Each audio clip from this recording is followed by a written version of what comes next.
And now, weighing in out of the blue corner, Josh the Punk Thompson. 100% And on the other mic, he weighs in from the red corner, Big John McCarthy. Well, it is March 20th, Saturday. We just had a UFC. This is the day that Einstein actually presented his theory of relativity, just as we had I can't even say Grant Dawson did the same thing to Leandro Santos. He presented him with his theory of relativity. I don't care if you're winning the rounds. I will finish you with the last second of the fight coming up. Josh Thompson, we had some good fights. We had some really great performances by certain people. And then we had a main event where we had my man Kevin Holland talking throughout the entire thing, but not really performing like a fighter needs to perform. He needs to grow up. I love the guy. He's fantastic. But what's wrong with him? Talk to me, brother. Well, I think there's a couple things wrong with him. I think he's enjoying what he does so much that he just loses track of the fact that this is still a fight. And as we have said I have said forever, and you have actually agreed with me on this, is that winning solves everything. And so now you are not winning anymore. And so that makes it hard for the promotion to do things for you. So it's best for you to get back on the winning track. And tonight's performance was you let the fun of what your job is go ahead of the ultimate end game, which is winning.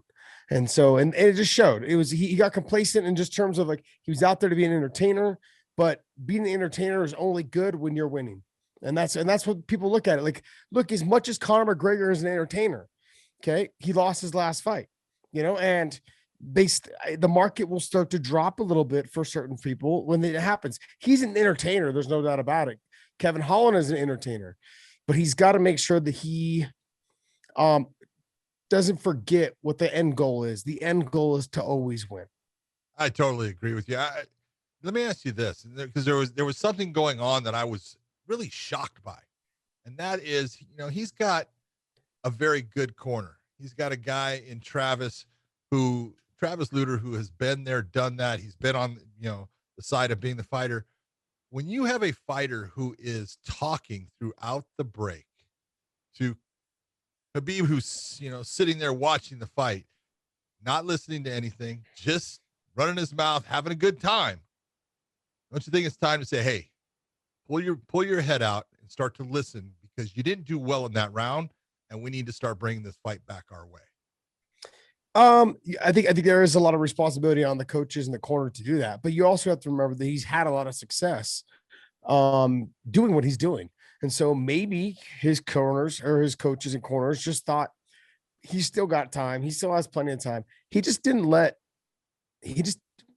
at the end, when he walked away with like 12 seconds left, and I'm thinking to myself, 12 seconds, like Grant Dawson proved, is enough it time. It could be an eternity. Yes. So he wasted that element or that opportunity to try and get a finish to walk away and kind of like show off a little bit. And I think people are going to be more, they're going to probably be more upset. Like, oh, this guy's acting like a clown now. He's just not, he's not being serious. He's not taking the sport serious anymore. He's just trying to get people to see him and recognize him. And the end, like I said, the end goal is always to win. And that didn't seem like that was his end goal tonight.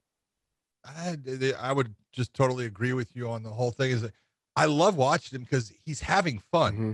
I watch him as he's walking into the Apex Center and he's dancing and listening. Great. You're having fun. He was walking out. He's stripping himself down long before he has to because he's dancing and moving. He's having fun. That's all awesome. I love that about you. And that's what makes me want to watch you.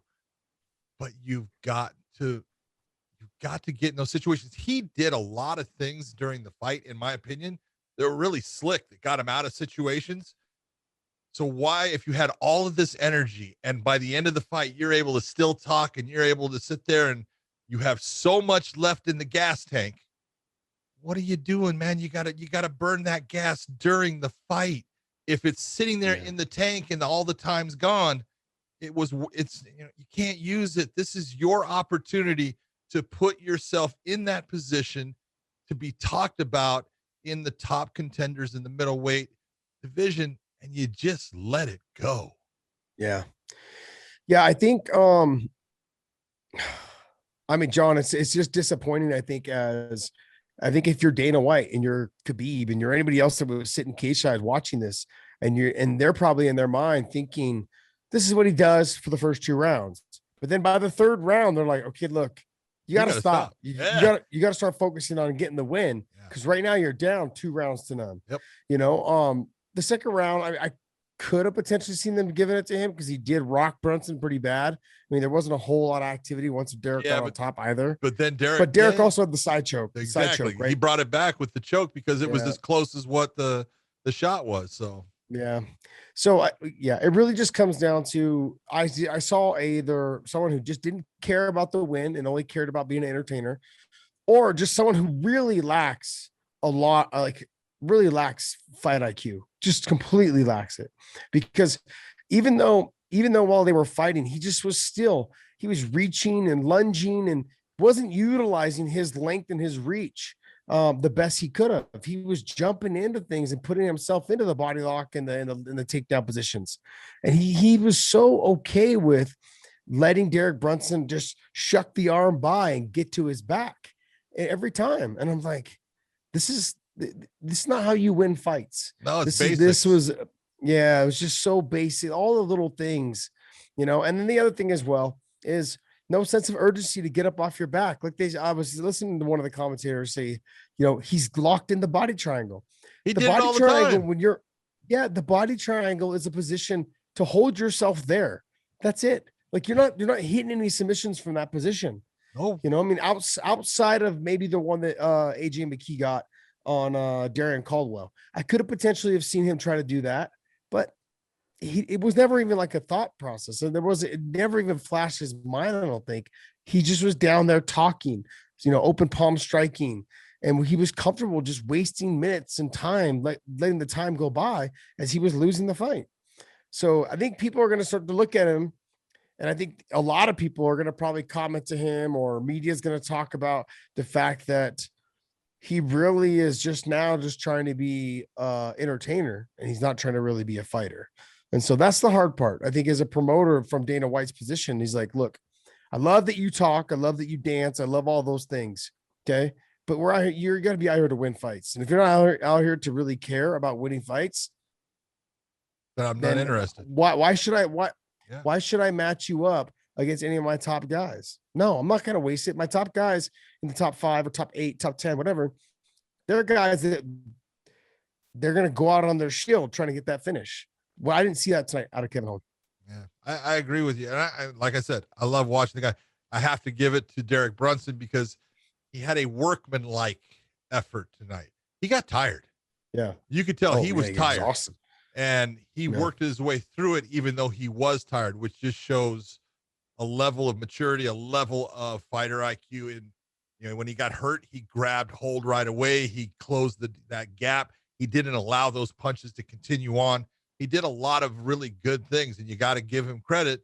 You know, that was a tough fight for a lot of the stand-up area. He was eating some shots. When he would get it to the ground, he did really well at times. You know, he tried the arm triangle choke, and he actually went to an arm triangle. You know, a lot of times we'll sit there and call an arm triangle, even though it's a head and arm choke. But he actually went to the arm triangle, just trying to relax his arms, and it was a very nice move that Kevin Holland did when he got out. But he did a lot of good things, and he was having one of those nights, in my opinion, where he wasn't his best. He didn't feel it. He was having problems. He was getting tired. He was having those heavy legs, heavy arms, but he worked his way through it. So hats off to him. That's one of those wins that didn't come easy, but you know what? You gutted your way through it, and you just worked your ass off, and so you got to give him credit. He looked so slow tonight. Yeah, I think it was because it was one of those nights where just from the opening of the fight, it just started to, be one of those, he was tight. He just didn't feel it. And you know, those nights where everything is working for you. And then there are those nights where you feel like I want to be anywhere but here because I feel slow. I feel like when I shoot out my jab, it's a war. Yeah. Forever to, go out and come back. So Yeah, I look at like I had a fight like that too with KJ Noons. Everything just felt heavy and I just felt so out of shape. And I know I wasn't out of shape, but it was exactly kind of I think what Derek Brunson was going through tonight, where he looked like he just was a little bit slower, but then on top of that, like everything seemed a little lethargic tonight. Even his explosiveness on his takedowns, they weren't there. There was a lot of things. His kicks didn't come out as good as they normally do. There was a lot of things that just I almost feel like he's kind of put on a little bit of extra muscle, and he's not as fast and as explosive as he used to be. Don't get me wrong, he's still really good. We saw he's still really good. Even when you have a shitty night, like we kind of said, like, he didn't have a great night, but was still able to get the win, and that's all that matters. Because like I said, that's the whole thing we talk about all the time. Look, you're gonna have those nights that you know what? It's just not. You're not feeling it. It's not good, but you still go out there and find a way to bring home the win. That's what he did. And that's what, guys that are searching for championships, that's what they have to do. You're going to have that night. You're going to have that fight where, you know what? It just doesn't feel good, but you still work your way into that win. And that's what he did tonight. Yeah. Tip my hat off to him. I mean, it wasn't his performance that he wanted, but it was definitely good. It was definitely good. Your boy, Max Griffin did it spectacularly. Ooh. Fabulous fight. He leaves himself open. I'm just critiquing him. I'm literally he does. He is open, but that's what makes him exciting. Yeah, I'm just splitting straws. I'm really just poking. I'm trying to pick something apart from him, but he leaves himself open a little bit when he throws. But like you said, it's what makes him fun. So he's gonna have to get a little bit more tight defensively. But I thought he looked phenomenal. He looked good. Yeah, and I love this call out of Jeff Neal. You want to talk about, he wants to fight in Houston against Jeff Neal. That's a tough fight because Jeff Neal's got hammers in his hands. So that would be fun. Someone's going to go to sleep because Max Griffin, again, showed he's got power. The guy's got a super good engine, man. He's got a big gas tank. He's fun to watch. I thought he performed just fantastic against a guy that was known as, this is the guy that supposedly has all the power. That's all they talked about. They didn't talk about Max Griffin's power at all. So yeah, he looked really good. He ended that fight quickly. All right. So is this girl's last name Ruiz or is it Canjones or what was her name? It Canjones. was anyways. Yeah. Anyways. Conejo is actually the nickname. Sorry. That's the nickname. Her real name is Ruiz. Last name Montserrat Ruiz, but I think they were calling her Conejo on the broadcast. Yeah, they were. Okay, so I wanted to talk to you a little bit about the scoring. How do you score a fight like this where there's not a whole lot of activity from the top? She was trying to threaten the submission, but there was not really much going on. The other girl wasn't able really to escape either. Like, how do you score a fight like that? Well, to me, that was a simple fight to score when you're looking at it, because as soon as, Ruiz gets basically to what is really, we call it Kezakatami. Some people call it a scarf hold at times, but it's Kezakatami, and she's got that arm, and she sucked that arm so far up. It's tough to get to her back. And you see that, the whole time, I know it's Bay is the way it looks like Bai, but Bays is trying to, hook the leg, can't do it. And she's taking shots. For people that are looking at it, the one thing they want to think about is when you're looking at punches are not all the same. This is where people really get confused when it comes to judging, because, everything I go by 1, 2, 3, 4s, and 5s. All right. A 1 is when you have just one digit or, that point where you have your wrist or some type of joint that moves and hits. And you'll see people a lot of times, they're doing this little tiny, shot that's irritating. It doesn't hurt you, but it irritates you. And sometimes they'll make you move a little bit, and they're trying to say, well, I'm busy. That's your 1. 2 is when it goes from the elbow through the wrist, and you see that elbow being the actuation part of the punch. That's going to be your 2. When it's 3, then it's your whole shoulder. You can actually move your entire arm. You're moving your upper arm all the way through. That's going to be your 3. The 4 is when now you are actually actuating your hips in a fashion towards throwing, and you're getting that little bit of torque. And 5 is when you're on your feet and you're throwing and you're using the ground to push off of, which gives you power. Now you're talking, that's a heavy strike. Makes sense? So a lot of what you were seeing with what Ruiz is doing is she's giving sometimes the 2s, sometimes 3s, but mostly 2s that are little tiny, irritating shots. They'll add up, but it only takes one good shot in the judge's mind to kind of even things out. But she controlled the position. She controlled where Baze was going to be able to be at. She did land a ton of shots compared to Baze. Now, when they were in the stand-up, Baze was doing well, but she wasn't in the stand-up long enough to be able to create the damage that she wanted, except kind of, the third round, she stayed up for a little bit and was doing well, and then ended up back in the same position. And again, I thought the commentators are right in what they're saying is, look, when you know what someone's going to go to and they can keep on going back to it and hit it again and again, that means they're pretty good at it. And she is. Obviously, she's pretty good at, a head and arm. For whatever reason, female fighters as a whole, and it started kind of, when they were watching Ronda Rousey, Ronda would go for that head and arm, and she would do some throws off of that.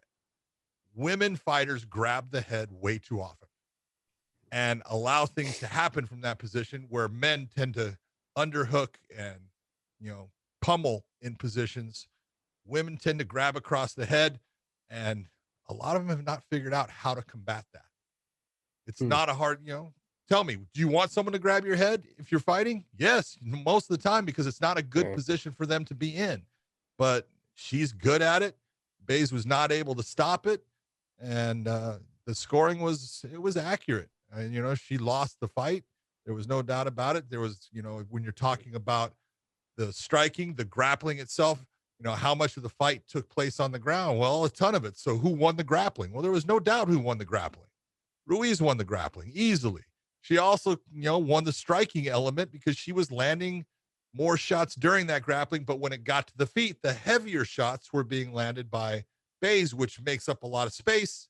But then as soon as she gets taken back to the ground, now it's grappling heavy, and it goes right back to Ruiz. So I thought the scores were right. Got it.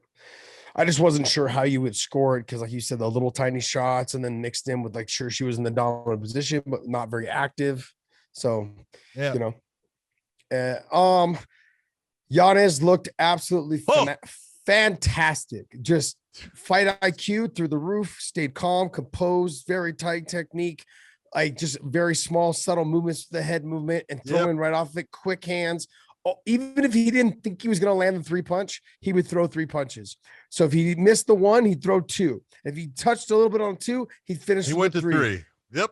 You know what I mean? And that is the difference between a striker who is just okay with in MMA. You'll find a lot of strikers just throw 1s and 2s.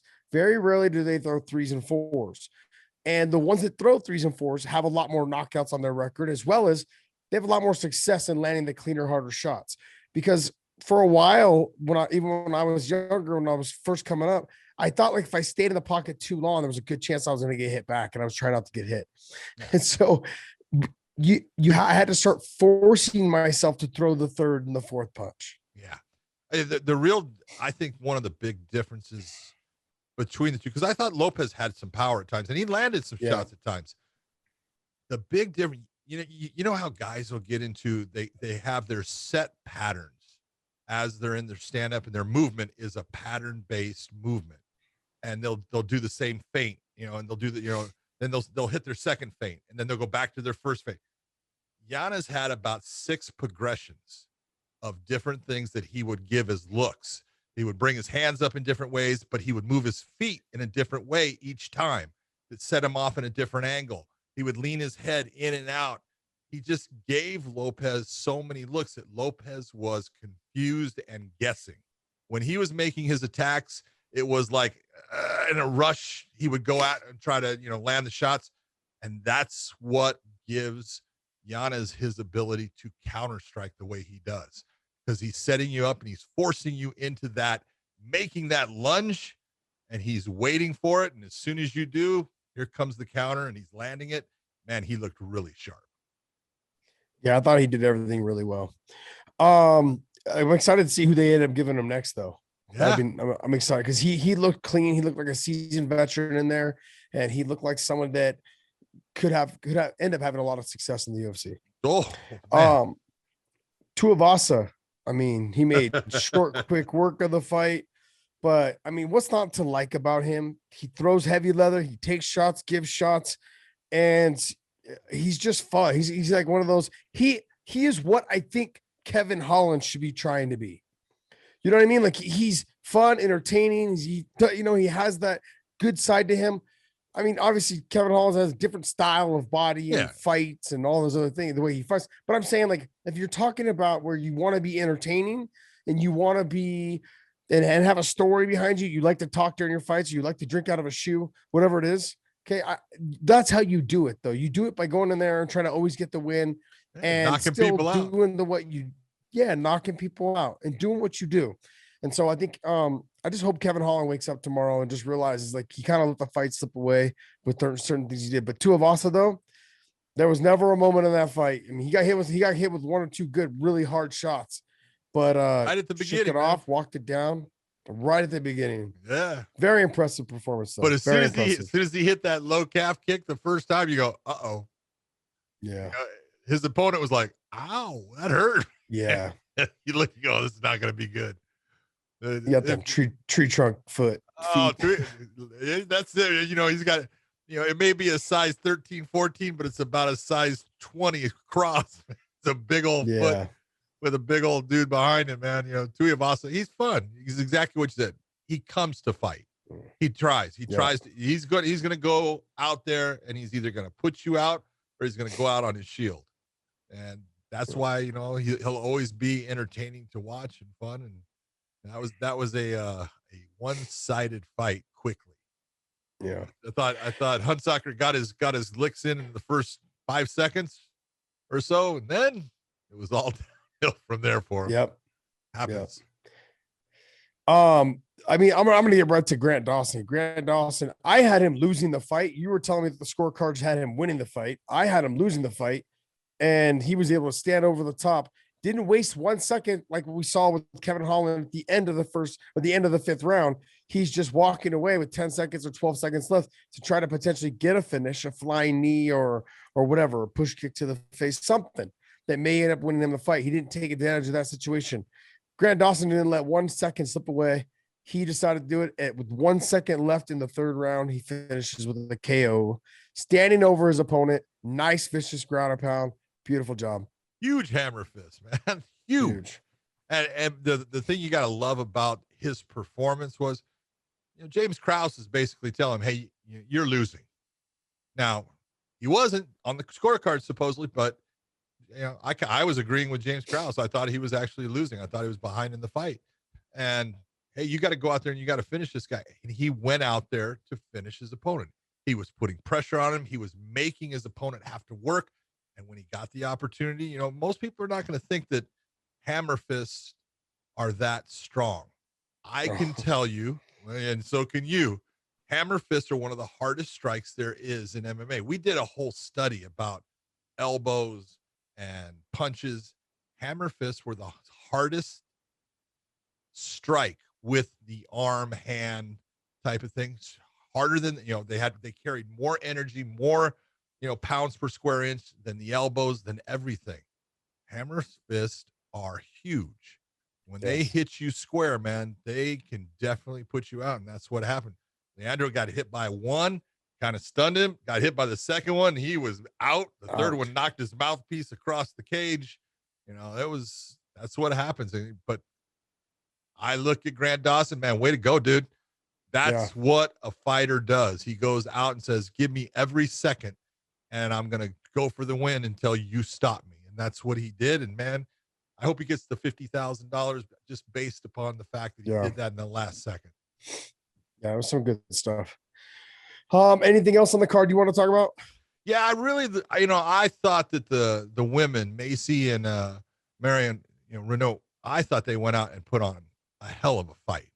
I thought that Renault showed how tough she is, man. Her nose got crunched in that thing and it was at the second round, I think it happened, but Macy looked good. She used her length really well. At times, she kind of got away from it, let things, she would actually crush her space. She was the one making the mistake of not giving herself the space she needed at times, but she came back, set herself back, readjusted.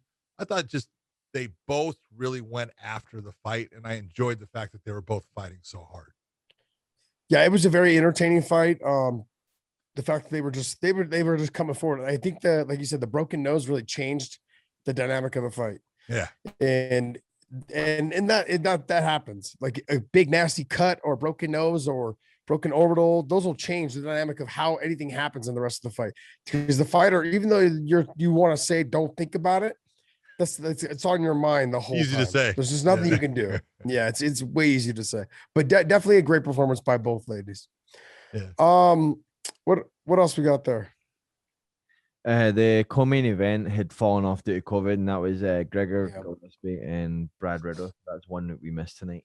That was one we were looking forward to, but what are you going to do? You know, that's part of life right now, and it's no one's fault. And I wish we had seen the fight, but we'll see it again. They'll rebook it.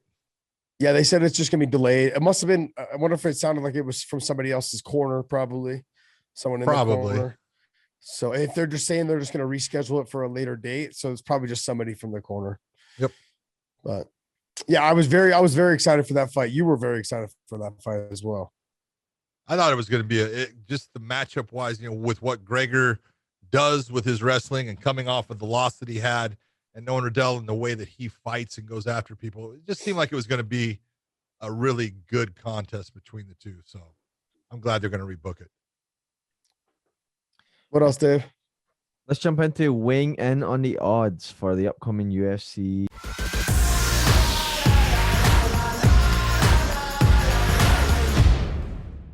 Oh, look at those. Holy moly. God, Francis Ngannou is the favorite. Oh, man. No one gives Stipe any respect. Do they not know that he already beat that man? Yeah. You don't care. I'm gonna get a ton of hate. People think that I hate Stipe. I don't hate him. Yeah. I actually, it's just hard. It's hard because it's hard. He does everything so well, but he doesn't do anything impressively. Like, it's impressive that he does it to the people that are good. You know, like he does it. It's impressive that he was able to get takedowns against DC. That's like, but like I said, he doesn't do any one thing that is great, but that's what makes him a great fighter. You know, like it's like George St. Pierre wasn't the best stand-up guy. He was great. He was good, but he wasn't the best. No, he also was great. He wasn't the best wrestler, but he made it work to his style, and it worked very well. And he became really damn good at wrestling. Like, the fact that he was able to mix it all together really well. Stipe is like that. He's a true mixed martial artist. He's good boxing. He rips the body like he did against DC. He does a lot of great things, you know? And so, but he's not great in any one area. He's good all the way around. And that's what makes him so great. And that's what makes him such a good fighter. Francis Ngannou, he's got the one hot, he could just pop you and it could be over. Lights out. I just got the equalizer. Yeah. But here's the question, John. Has he learned enough or developed enough takedown defense? Because you know that's what Stipe is going to go to do. Yeah. He's going to go to that, and he's going to go to that early and often. I could see this being a little bit like, I don't know if you guys recall the Cain Velasquez and Junior Dos Santos, the second fight. There was moments in the beginning of the second, in the first round, where Cain, and even the beginning of the second round, Cain was chasing Junior around like on his hands and knees, trying to get takedowns because he didn't want to get hit by him. Yep. But then Junior got so tired, Cain didn't have to worry about getting the takedowns. All he had to do was just press him to the fence and dirty box him, give him the Randy Couture treatment. And that's kind of where the fight ended up just taking place pretty much the whole fight. There was moments where they separated. Cain landed some more clean shots, and he went right back into the clinch and pressing Junior to the fence. Stipe, I could see Stipe maybe fighting that style where he's chasing around on a takedown early to avoid that initial first round explosiveness of Francis Ngannou and trying to slow him down, his speed and his power, trying to kind of tamper that a little bit going into the second, maybe into the third round. That's it. I don't know. I don't want to sound negative, but Stipe, like I was watching something. No, I was watching something where he's like, hey, he's used to being the underdog. I mean, I had him being the underdog, every time he fought DC, and he beat DC twice. I had him the underdog almost all of his fights, and I guess I would learn like not to vote, like not to bet against him, but this is hard because Francis looks so good. I don't know. It's a toss up for me. Here's my take on the fight. First off, I do know that Francis is a different fighter now. And I do know, based upon the people that he's been working out with at Extreme Couture, his wrestling is way better than it was when he first fought Stipe. Now, does that mean that Stipe can't take him down? No, that doesn't mean that he can't. But it does mean he's going to have to work harder for those takedowns, or he's going to have to shoot them at a precise time that's going to make it to where he doesn't have to work so hard against a guy who physically is bigger and stronger than Stipe is. That's not putting Stipe down. I love him. He's one of my favorite guys, but he's in for a hard fight here because he's got a guy that can put anybody out with one shot. He's proven that too many times. He did it with Kane, basically. He did it with Rosenstruck, Jorginho. He just Overeem. Oh God, he almost took Overeem's head off. Now the one thing that people are going to say, and I've heard it from both, is people talk about, well, take a look at who Stipe has fought, and they were all near the end of their career. And you look and you go, all right, I'll give you some of them. Yeah, if you want to look, when he fought Daniel was near the end of his career. Let's be honest. Yeah. Okay, but he beat him twice in three fights. Beat him the last two times, and definitely in the second one, put on just a hell of a performance after taking a lot of damage in the first couple rounds, and then finding a flaw in what Daniel was doing, going to the body, hitting the liver multiple times, just showed a good fight IQ, showed how smart he is inside of the cage. A lot of people looking, they both fought Alistair and they both beat Alistair, different ways of beating him. But if you're going to look and you say, as this fight's going on, the real question is, what's going to be going through Ngannou's mind if it does go out of the first round? Because if you look at Ngannou's record, most of his wins, they're in the first round. Most of his fights go in the first round. I mean, it's a list of first round. He's got his two losses. If you look, the one against Derek Lewis that went the distance, that was one of the worst fights of all time. When you're talking about, it was the worst fight ever, because you're talking about two guys that can fight and you enjoy watching, and they just stunk up the place because they respected each other too much. So that one went the distance. The fight he had before that, which was his second loss of all time, was Stipe, and that went the distance. But most of his fights, if he's getting out of the second, the first round, that's when you start to worry about Francis. Curtis Blades got him into the second round, but Francis ended up knocking him out. The real question for me is his brain, his mind, his thought pattern. If Stipe can get through the first round, if Stipe can get through the second round, I'm telling you, I think Stipe is going to win. Yeah. If this is an early stoppage, obviously I'm going to go with Ngannou. But the fact that he's a minus 125 compared to minus 105, it's a slight. Okay, slight. Yeah. He's a slight favorite in the fight, but I do think that kind of gives Stipe what he needs. Because Stipe, in my opinion, is similar to a Randy Couture. No one ever picked Randy to win any of his fights, man. Yeah. He was always going to lose. They were always setting him up to lose, and he always made him look stupid. And so I look at Stipe and I go, man, he's done it before. He could do it again, So I look and say, this is going to be a good matchup. I do think that Stipe is better than he was when he fought Ngannou the first time. I know Ngannou is better than he was when he fought Stipe the first time. My real question is, if Stipe walks into that cage like he did against Cormier, somewhere in the 230-pound range, it kind of scares me when he's facing Ngannou. He needs a little bit more weight for the strength. Oh, I know. Normally, I say I like the lighter guy. No, I feel you, but I think the lighter guy though was gonna be able to put a faster pace on Ngannou and then get him to tire out a little bit sooner. He has leaned out a lot. We've talked about him leaning out. He knew that leaning out would be his game changer against heavyweights. Yeah, he's got all the tools, so now he's just got to come in. I like the idea of him coming in a little bit lighter. I just don't. It really just comes down to it's the first round. He's got to survive the first round and a half. Give me 8-9 minutes, and I think he'll be fine. After that, the longer this fight goes, you said that already. The longer the fight goes, it favors Stipe. Yeah. So if you're looking at like what is it? The over under is a round and a half. Exactly. So it's like the over is at 1.5 of the under. So it's like it kind of makes sense. I'd probably go Stipe, on the over if I was. Oh. Yeah, all day long. If you want to go under, you're going Ngannou. You want to go over, you're going Stipe. That's just the way it is.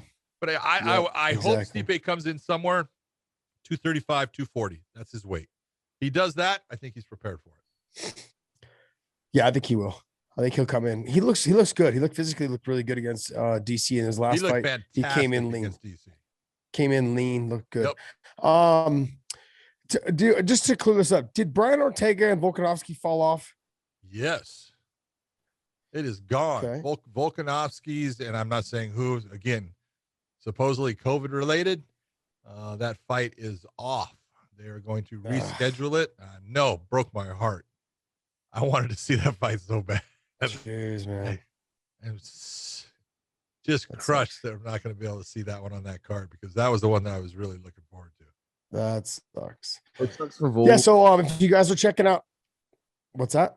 So I was going to say, it sucks for Volkanovski because he said that he tested negative before he left. He tested negative before he entered the bubble, and then he just tested positive inside. So, it really sucks that he followed protocol the whole way, and then as soon as he landed. Well, yeah, because he's got now, because for him to go back home, right? Isn't it like a 40-day quarantine or 20-day quarantine for him? 50 days, yeah. Is he got the same as what Hooker had in New Zealand? Hooker had 56 days. Jesus, man, that's ridiculous. Crazy. Yeah. Yeah, but if you guys want to check out the bets and Stipe and Ngannou and the rest of the betting card, go to mybookie.ag and use the promo code Wayne in. What else you got for us there, Dave? So it was just announced that Oliveira will take on Chandler for the vacant 155 title, and that coincides with the news that Khabib is retired officially. Mm-hmm. Okay, so I got a couple things. Go ahead, let's hear it. Why would Dustin do it? Why? It's just like, why go ahead and let those two guys fight for the title when it should be you? And I know the Conor McGregor fight is a big money fight. I get it. There you go. But having the title, getting title money, man. He's title money though. I would imagine he's getting title money. I get it. Yeah. But let's just say you lose to Conor. Yeah. I mean, I think he's got a great chance of beating Chandler or Oliveira. More so Oliveira. I think he has a harder time with Chandler than he does with Oliveira. But I guess he sees something. He knows something with the Conor thing. He had a lot of success, obviously, with the leg kicks. I think Conor's going to come up with a little bit of a solution for that. We'll see if he can actually do it, though. It's hard to change your style. He's always had that wide stance. Yeah, but now he does switch where he never switched before, so that's going to help him. Yeah, if you're looking, let's look at this in a systematic fashion, breaking this down. All right, and I'm just being honest when I'm looking at it. Chandler has fought several people that are like Charles Oliveira. He has. Goichi Yamauchi is absolutely as good on the ground as Charles is. Slick in his submissions. Mm-hmm. And Chandler spent most of that fight with him on the ground, taking away everything that he was trying and just beating him up. Because I've said it before, there's certain guys that are almost unsubmittable. No one can in that position. Oh, he can't be submitted. No one is that. But I've seen Chandler in too many positions where you would say that submission is going to work, and he's gotten himself out. He's worked his way through it and then turned it on and stopped his opponent. He is super tough. He's never going to tap when it comes to a submission. So Oliveira is going to be in that position, similar to what he had with Tony Ferguson. If he does get something, you better break it because the guy's not going to tap. So make the referee have to stop it. But I just don't see that he's going to have that ability against Chandler. And if there's one thing that I will say about Oliveira is he has shown that he's super fast in the start, but so is Chandler. That's where they kind of match up well as far as the way they start off. And he's the same as Chandler in that he kind of tends to gas and slow down in the fight as the fight goes on. Not that he's, can't make it through it. He can. It's just that his production starts to slow down. So strength-wise, speed-wise, I think they're close. Power-wise, there's no comparison. Chandler's more powerful. Better wrestler by far is going to be Chandler. Better submission guy is going to be Oliveira. So it's a great matchup when you're looking at him. I just look and say, this is going to be Michael Chandler's fight. Yeah, I'm gonna have to agree with you. The power is going to be the equalizer. Yep. Where he's got to avoid Michael Chandler touching his chin. Yep. And I don't know if he can do that. I don't think he can. I think his body frame and his structure of his body, he's a powerhouse. He's gonna throw things that's gonna be able to get through Charles Oliveira's guard. Even if Charles Oliveira is to cover, it's gonna hurt still. Yep. Even if Charles covers, it's gonna hurt. And so the style in which Chandler also has been switching his stance and changing punches coming from different angles, he's gonna get through. And I think we saw with the hooker, we've seen before with other people as well.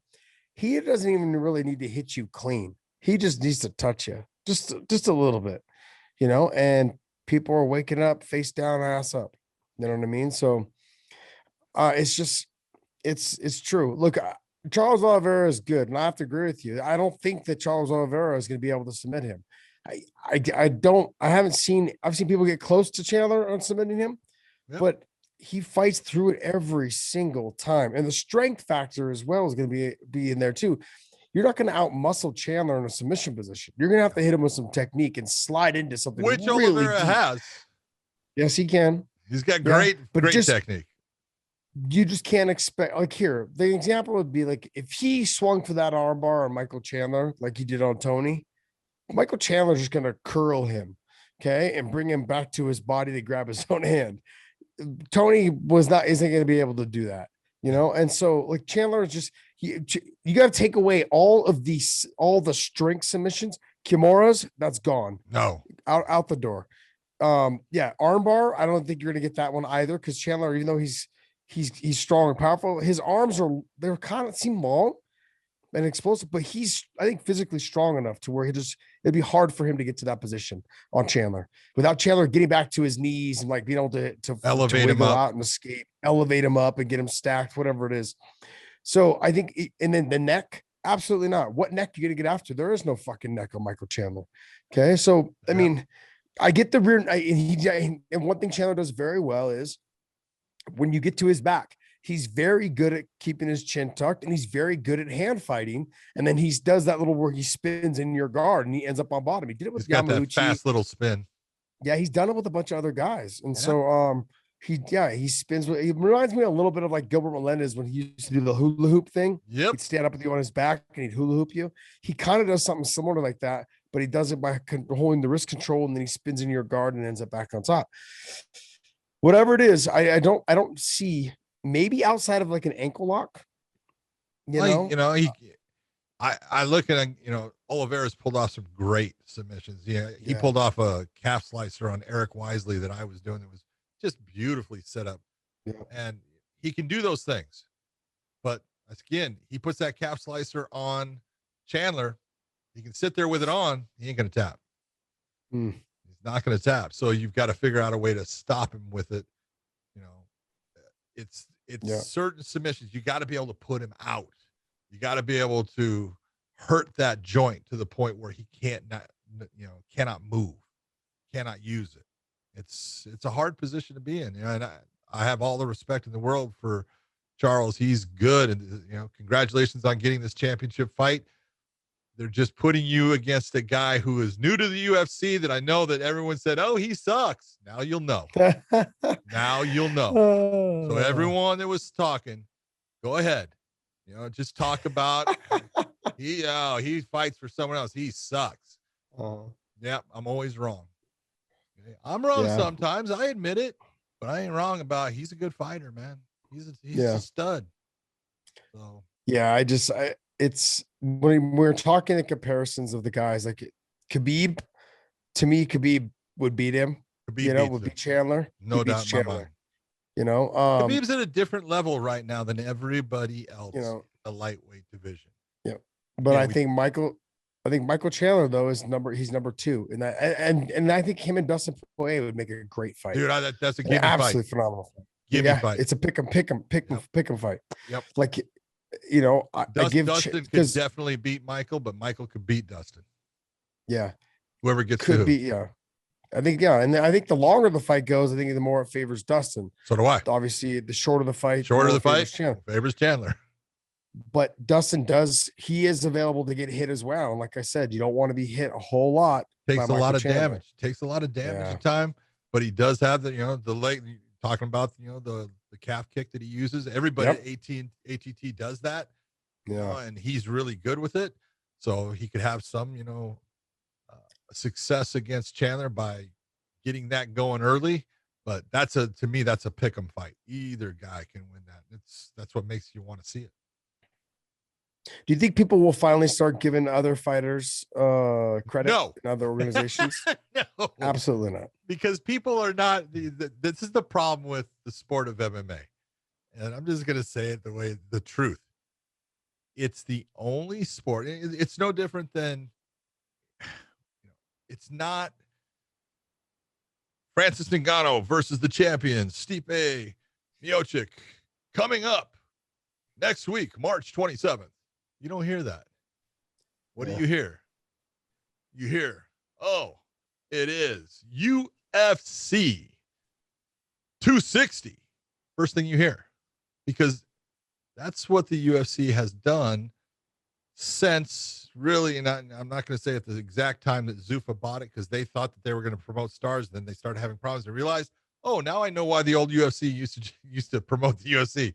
We own it. We can control it.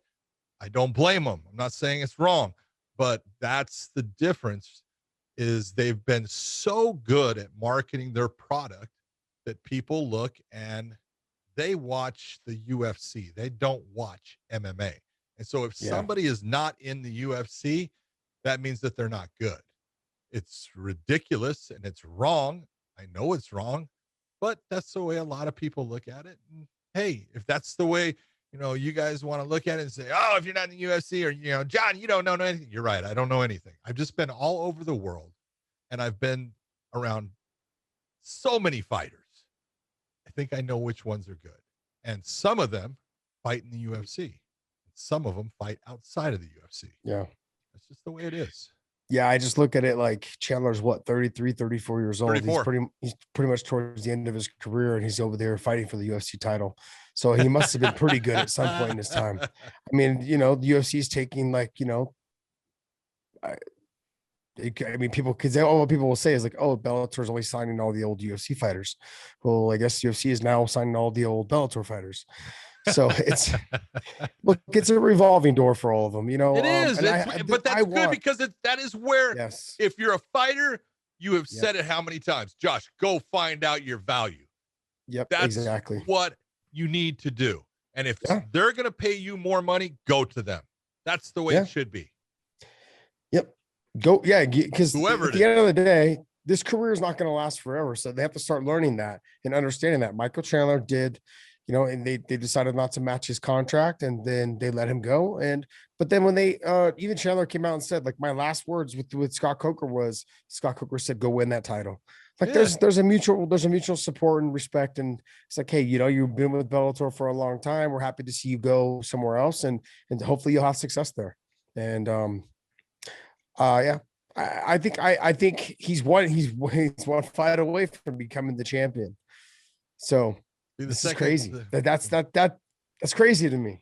Well, he'd be the second Bellator lightweight to do that, because Eddie Alvarez did it when he beat Junior. I mean, Rafael RDA. Right. I could say Dos Anjos. All right, what else you? The funny part is we were just talking about Justin Gaethje and Chandler last week. That fell apart fast. Yeah. Something happened. Justin come on. He just said he woke up and was expecting to fight, a bout agreement to fight Michael Chandler, had some sparring, and then he sees that he's no longer in the fight. I mean, no communication, nothing. Like, that's a little weird. It's a little strange. Yeah, it's really strange. Would think, because you would think it'd be him, because he was the number one guy, but he's because he's coming off of a loss, maybe. I believe that's exactly what it is. And so I say it's so then where does that put? It is hard to put somebody into a title fight when they're coming off a loss. It's not that it hasn't been done, but it's just not an easy thing for a promotion to do. You got to get that win back. That's the way they look at it. So, John, is Khabib really retired? No. Thank you. Just being honest, dude. I don't think he is on there. There's a beautiful picture of Khabib and Lorenzo Fertitta that was recently put out. True? Did you see it? Yes, there was. Okay. Yep. Now, all right, here I'm gonna get ripped again, but I'm just gonna speak the truth, because see, I worked for those people, and I worked for Lorenzo Fertitta, and I worked for Dana White, and I know the truth about who made the UFC so successful. Now, I'm not taking anything away from Dana. Dana did his job. Mm-hmm. But when you were looking at Lorenzo Fertitta, you were looking at the brains of who was doing things inside the UFC, who was making the decisions. Dana listened to Lorenzo, and when Lorenzo said, Dana, I want you to go do this, Dana went and did it. And he was good at doing it, and that was his job. But Lorenzo Fertitta was the guy who's always been the brains behind everything. And he was the guy when Dana could not get something done, it was always Lorenzo that would step in, talk to the fighter, have him for dinner, and all of a sudden that fighter was now fighting again, because he just has a different personality. He is a businessman. He's got no ego when it comes to this stuff. He just sits there and talks to you like a man, and he'll say things that scare the hell out of you. I'm just going to say that's just the truth, but he's just relaying the truth as it is to him, and what he's looking at, and what he can do, and what he expects of you to do. And when you see that picture of, Nurmagomedov and Fertitta, it's telling you, yeah, he may be giving up the lightweight title, and he's not going to fight for a little bit, but they've already got it planned. He's going to be fighting again. Yeah, I agree. Yeah, I think it's going to be. I think it's going to be the GSP fight. The only fight. That's the only fight that his dad wanted him to do. He wanted him to finish 30-0, and it makes sense. And everyone's like, "Oh, but why? Why would I want to see a 40-year-old GSP?" And they're like, "Oh, he didn't look that great in his last performance." GSP went up, and to put on that amount of weight and fight a current champion in Michael Bisping, that says a lot. And then he'd been out for what, 4 years? Yeah. Three or 4 years. Yeah. He'd been out for a long time, and to come back and win a title at a weight class above, and now this one obviously won't be for the title because Khabib doesn't have a title, but I'm imagining it's going to be at a catch weight. But it couldn't be at a title. It couldn't be at a title anyways, and that's the whole reason why you're seeing what you're seeing, and you're seeing that, okay, Khabib is retired. Yeah. Okay. Dana White has come out and said, yeah, he's retired. We're having the lightweight, matchup between Oliveira and Chandler. It's all because he couldn't fight GSP at 155 because GSP can't make 155. And I wouldn't want to see he knows it'll GSP kill make him. 155. No, he knows I it'll wouldn't kill want to him. see him fight. Yeah. So yeah, it'll be at a catch weight, maybe 165, somewhere in there. You know, they may have it where GSP comes out of his weight class, normal weight class of welterweight, and comes down, and Khabib comes up. But I do believe that's going to be the fight. I think that's going to happen. It's been talked about. You know, you and I talked about it with people that we have spoken with. Things were in the works. I look at it and I go, I really don't. I want to see it, but I don't want to see it. Yeah, it's one of those. Yeah, I definitely will be watching, but yeah. I do think I know what's going to happen in that fight, and I don't want to see that. Well, let me ask you this. I don't want to see either one lose. So, how's that? Yeah, I can be okay with that. I like both of them. I want to know though, what do you think? Does it do over 2.5 million views? Pay-per-view buys? Yes. It does. That's what I thought. I was thinking between 2.6 and 3. You'll get half of those. You get half of those in Canada. Yeah, exactly. And I was trying to think also too, like it depends who else is on that card, but I think so. I think that's what you get. You get that. Yeah. Well, they would stack that card anyways, just based upon you would think fight.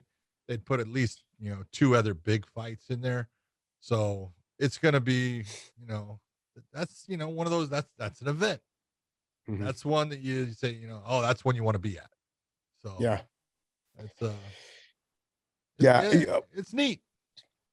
I think you figure you put that fight with like a Max Holloway fight on there, and I don't know, give me somebody else. Give me another third fight that you could stack on there and make it a good one. I think in that one you could take you would put something like, it depends on the length of time, but you could put like Dominic Cruz versus Jose Aldo. That's a good fight for that kind of thing, or a Dominic Cruz versus a Frankie Edgar kind of thing. Yeah, yeah, I could see that. Kind of a legend thing. You're looking because you're stacking up legends. You got legends in GSP and Khabib. You got legends in Dominic, Frankie. I think you just try to bring a legends, roster down.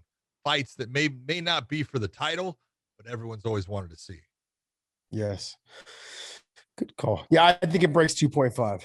So I'm being more towards like the 2.6, 2.7, but I think somewhere in there. So who knows? I guess we'll see. We'll see when the fight happens, if it does happen.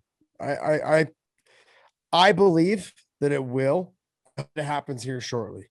You wouldn't have right now. You wouldn't have had Khabib sitting there next to Dana if he was gone. Okay, let's just be honest. Come on, get a clue. Man. Yeah, I'm excited. I'm excited for him, and to see if he can get to 30-0. And I'm excited for GSP also, man. Like, he loves challenges, and I think he sees Khabib is obviously a real big challenge in terms of the wrestling, the stand-up, everything. So, I mean, and I'm excited to see where it's going to be at 165, 170. What it's not easy for a guy, like GSP to who had fought at 185, but probably weighed in at 185 and probably walked around at 185. You know what I mean? Or 186, 87. And then now having to cut down to even to cut back down to 170. That's probably going to be like, it's not going to be the easiest thing for a 40-year-old to do. And then have to be able to have the conditioning to go all 5 rounds if it has to go 5 rounds. I mean, we saw how much he slowed down in the Bisping fight. Yep. And I was wondering if that was because of the weight he put on, or is it just because you're 40? You're 38, 39, whatever. I've been there. I understand. Like, it just didn't seem like you had the same type of conditioning, in rounds 3 and 4 and 5. So I don't know. But I am excited to see the fight. But like you said, I'm not excited to see the fight. I know you like both of them. I want to see it, but I don't want to see anyone lose. Yeah. I don't want to see Khabib lose, and I definitely don't want to see George lose. So, it's one of those. It's a rough one, but it's only a fight. Yeah. It's no big deal. The biggest pay-per-view numbers, though, are 2.4. That's the biggest one, right? That's Conor and Khabib. Yes. They did 2.4. I think it does 2.26, 2.5, 2.6. I think it beats that. I think it beats it too. All right. I'm glad we agree. Scary, isn't it? What else you got for us? So TJ Dillashaw's return is against Corey Sandhagen, and then Cody Garbrandt is also fighting at bantamweight against Rob Font in May. Ooh, Rob Font. Oof. That's a bangers, Rob Font's. Yeah, Rob Font's. Just as long as Cody just learns to just keeps his composure. He doesn't get like how he fought a Sunside, where he just kind of he lets the fight develop. He doesn't get into those slug matches. Uses his speed and his accuracy and his power to just do what he did against the Sunside. Do the same thing if you can. Yeah. Rob Font is fast. Rob Font is good. I'm excited. That's a no, I know, but it should be a damn good fight though. Oh God, it should be a damn good fight. But what was the other one, Dave? TJ Dillashaw is returning against Corey Sandhagen. Not a good return for TJ. Gotta come back and jump in the fire, baby. Yeah. Corey Sandhagen, since his loss to Aljo, has been on fire. And TJ Dillashaw is going to take that on. Ooh. That's not a good fight for him. Well, I think, the height. The height and length. But, look at TJ came from a wrestling background. He can wrestle, and he doesn't have to get into a stand-up war. If you utilize that wrestling, since it's MMA, and you take him down in the beginning of the fight and you work on him a little bit and slow him down and take away some of those tools, it's a different fight. TJ Dillashaw is not going to do that. TJ Dillashaw dips his head when he throws his punches. He does the little overhand right, the overhand left, whatever it is. He comes up at angles. He's going to dip right into a knee. I mean, it's there. It's there. The up kick, not up kick, but the push kick, the tip kick, all that stuff to the face or to the body, to the knees. I mean, Corey Sandhagen's tight technically on the feet. TJ's gonna have to really mix it up without getting kneed in the face for 5 rounds. Tough fight. We'll see. With 2 years off now, he's been off for 2.5 years. 2 years. Yeah, crazy, insane. But hey, good fights though. That's good fight. A good fight announcements. What else you got for us? So I don't know if you guys saw this story. It just came out earlier in the week there. Patricio had kind of got up. Yeah, he was ranked 21st at featherweight. And apology. But I think, and I'm not positive, I could definitely be wrong in this, but I think Tapology as a website, they don't make their own rankings. They let the fans rank people. I think the fans are the ones that rank the Tapology list. And so you can go there and you'll see all kinds of ones. You go, what? Okay, I'm trying to read this, Dave. So yeah, let's see. I'm trying to find Patricio's comment specifically, but I think it was in internet. Let's see. Yeah, he's not 21st. I can tell you that. Patricio needs where do you have him? Not worry about Tapology. He's got a guy in Emmanuel Sanchez. That's the guy he's got to worry about right now. That's just the way I look at it. He's got a tough fight because Sanchez is the real deal. There's things that Pitbull definitely has as advantages in the fight. He's got the power, in the fight. Grappling wise, he's got the wrestling. He's got the strength. Power. He's got the strength as far as, everything, but volume wise and a gas tank and a guy that's going to be there and is tougher than 6 kinds of freaking hell, man. Manuel Sanchez, he is a junkyard dog who's got skill. He's going to be there. And they already had one fight. It went to 5 rounds. Sanchez learned something there. Pitbull got the win, but that was a 1-round fight. Yeah. Whoever won that last round. So he's got a good one coming up. To me, when fighters are looking at rankings like this, what are you doing? Don't. Where you belong. I know, but I think for him, right? He's never gotten the respect he deserved. Okay. And I think he's just understand now him just getting through this featherweight tournament and becoming the champion. He's got AJ. If he gets past Emmanuel Sanchez, he has another guy that everyone continues to crown the king who's not the king yet. Yeah, but he'll never get the credit. He'll never get the credit. If he beat AJ, he won't get credit for beating anybody. No.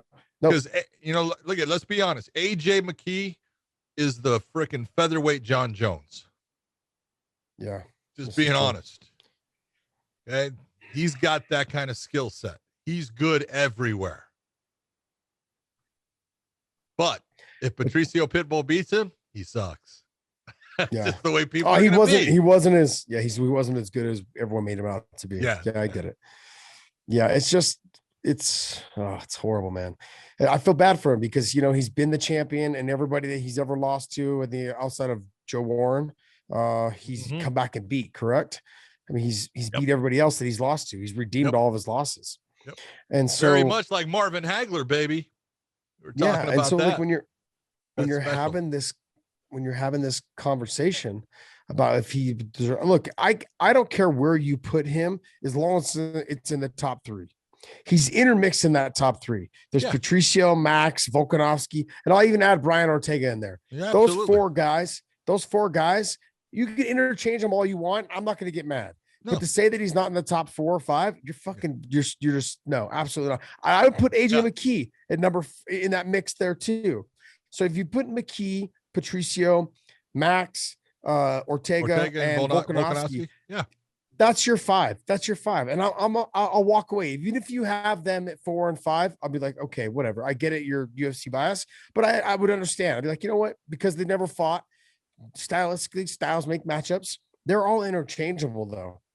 But here's the thing. Hold on. He's got a tough fight in Emmanuel Sanchez. Hold on. Where is Michael Chandler ranked right now? Number 4? Yeah, that's true. Isn't that what he's ranked? Yeah. Okay. I think so. Before he went to the UFC, what was he ranked? We'll say at Tapology. I don't even know. Probably somewhere in the 20s. Yeah. So what is he all of a sudden that much better fighter now? No. One fight. He's actually one fight put him from the 20th to the 6th. Yeah. So weird. Took him from somewhere in the 20s, 30s where he was ranked, and now he's number 4 or whatever. Come on. This is where it's ridiculous. You can't let these things bother you if you're the fighter. You know where you belong. Patricio absolutely belongs as one of the top featherweights in the world. He's proved himself too many times. Yep. I would agree. What else you got for us, Dave? Last piece of news over here is Israel basically confirming that Darren Till's next if he can beat Marvin. I like how Israel is guaranteeing that Till is next when Till's got a fight coming up that he could lose. Yeah. I like that Izzy's trying to be the matchmaker, but in reality, we all know that's not how it works. So, I mean, I understand that like it does make sense because Darren Till is somebody that motivates Izzy. Like, hey, this is a guy that the way he talks, the way he fights, all those things, it motivates me. And as a fighter, when you've been the champion, you've had so much success that's what you need. You need people to motivate you. That was a big reason why I think he went up to fight Jan Blachowicz. It's like, it's motivation. It gives something to drive him to continue to get better. And so I think that him saying Darren Till motivates him, it's one of those fights like for the UFC's benefit would be like, yeah, let's give it to him. Let's just give him Darren Till. Darren Till wins. Let's do it because we're keeping our champion happy. That's 1. And 2 is if it motivates him, we may get a very damn good fight out of this. You know what I mean? So there's no reason not to give it to him. And plus Darren Till's a walking promotion himself, the way he is on social media, the way he is, he's just a walking billboard of just doing everything he can to make the UFC and his fights so much more fan entertaining. I love it. I love one time when he put out on a Instagram, streaming, and he put this picture of a stream out there. The UFC was upset about people stealing, their stream, and he puts this picture of a stream out there. He goes, I hope nobody steals this or something. He's got a great sense of humor, man. He does. He does, man. I He love can it. fight too, so it's not an easy, the guy he's fighting in Vittori, that's going to be a good fight. There's no guarantee that he wins that. It might be that Israel might have a rematch with a certain Italian guy. Not saying that's going to happen, but it's a tough fight between the two. Yeah. We'll see. I'm excited. We got a lot of good fights coming up, man. Bellator's coming back the first week of April. We've got 3 fights in a row, 3 weeks of fights in a row, which I love. So we're going to be busy ourselves. And the cards are just stacked. And I can't wait to watch them. Can't wait to watch all these fights. I think we've already lost 1 or 2 fights over COVID. So that's too. We'll get it all figured out. But still, I'm excited. I'm pumped. I'm pumped for the whole thing. What else you got? Is that it? Yeah, that was last in the news, yeah. What's that? That was the that was the last of the news. I didn't understand anything you just said. That's all the news, huh? Yes. So, oh man. I do think one of the things we need to talk about coming up is Bellator is back, and you do have Patricio against a man. Great fight, but you also have Khabib's brother, Usman Nurmagomedov, his actual brother, not Umar. No, it's his cousin. It's his cousin. It's his cousin. How the hell they come up with these things? I know. So his cousin, Usman, who's undefeated, he's fighting Mike Hamill in that. So he's someone that people will want to watch. He's good. 11-0. Mike Hamill was a fun fight too. Oh my God, man. He came out and fought Adam Borch on a couple days notice, and he put on one hell of a fight. Awesome fight. Yeah, it's going to be good. Usman's good. Usman is really good. He's got a different style of stand-up. It's more of that kind of Taekwondo style. He's almost like little Umar. He kind of fights a little bit like him, on the feet. Got good wrestling, obviously. They come from, Khabib's father's, gym and academy and everything. So yeah, phenomenal fighters. It should be a fun fight. The other title what else you got there, John? Coming up, we got a couple title fights, but that bantamweight between Archuleta and Pettis, that's going to be a good fight. I don't know. I don't know, man. I think it's going to be a good fight, but I don't know. I think Pettis has gotten so much better. Oh, he's good. And at 135, he's way better than he was at 125. Yeah, he's like, I'm feeling into my body. I'm feeling like I feel a lot more comfortable here. I'm not killing myself to make the weight.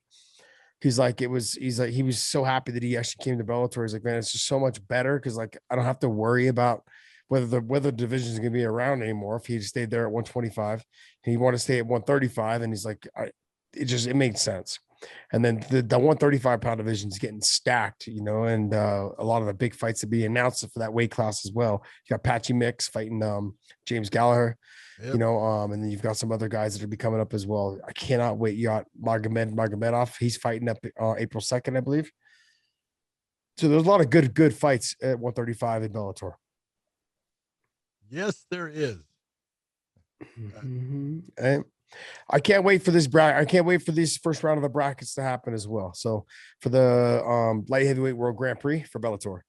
Should be just fun. Look, this goes into that whole conversation. People continue to say like, oh, well, you guys signed, the older UFC guys, but everyone was so happy, right, that we were able to sign Yoel and put him against Anthony Johnson.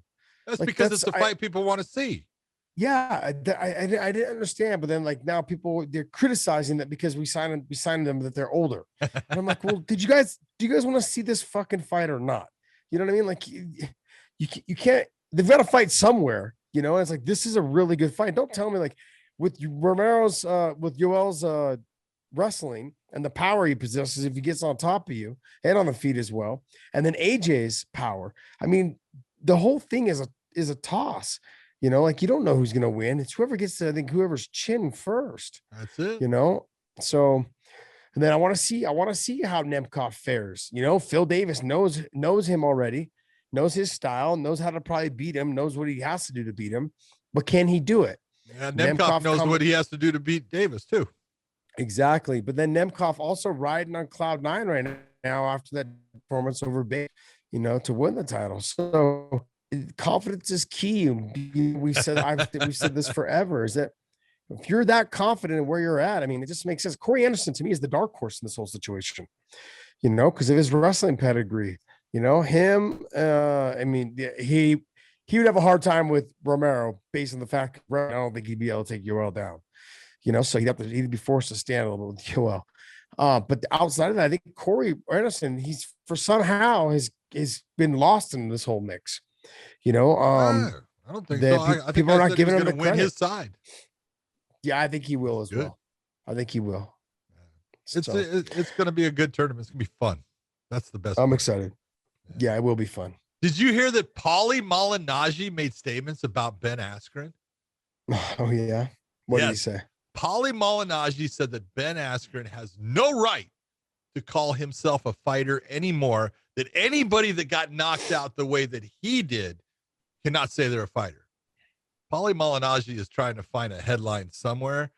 And when you become that level of douchebag, because Paulie, you lost a boxing match to an MMA fighter in bare knuckle boxing. Shut up. And not even was he? It was Artem Lobov. I know, but was he even ranked as an MMA fighter, Lobov? No, never. He was never ranked. I think he's got basically a 500. Artem is the guy that goes out there to either knock you out or get knocked out. Yeah, but probably a 500 record overall, somewhere close. Horrible. And I'm telling you right now, first off, I'm not going to say the officiating of that fight between Artem Lobov and Paulie Malignaggi for bare knuckle boxing was atrocious because they officiated it not under the rules of bare knuckle boxing. They did it basically like it was a boxing match to try to give an advantage to one motherfucker, being this Malignaggi, and he still lost. Because, his hands, he hurt his hands. Oh, you can't call yourself a fighter anymore. You lost to a guy that is an MMA fighter in what you supposedly were a world champion. Shut up. Not even a good MMA fighter. I mean, tough. Don't get me wrong, he's tough, but tough as hell. 13 wins, 15 losses. 15 losses. And one of the, and he's got a win over you, a former world champion. Yeah, that's it, baby. He does. Way to go, Artem. Love you, brother. Man.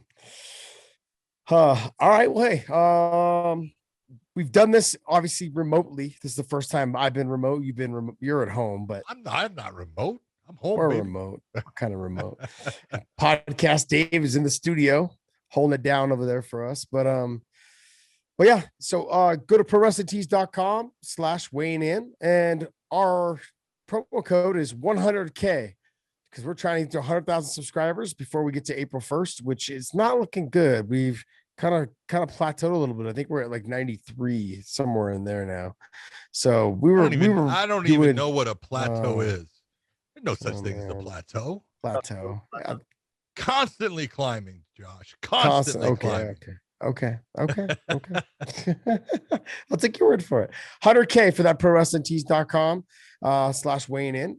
100K is the promo code. Check that out. We've got a plethora of shirts. Big word for me. Check it out and see what you guys like and pick one up. John, anything else? I only have one thing to say, Josh. It was good seeing you in that hotel room. You look really good there.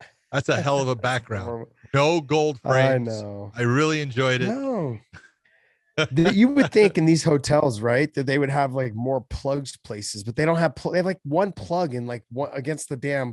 Yeah, you're either in the dark because you have to unplug the lamp. I actually had to move the lamp. Down to where this table is because it was the only table that I had that could attach my Shermite to. So I was like, enjoy yourself up there. Have a good time. And to everybody else out there, thank you for listening to the Weighing In Podcast, and we will see you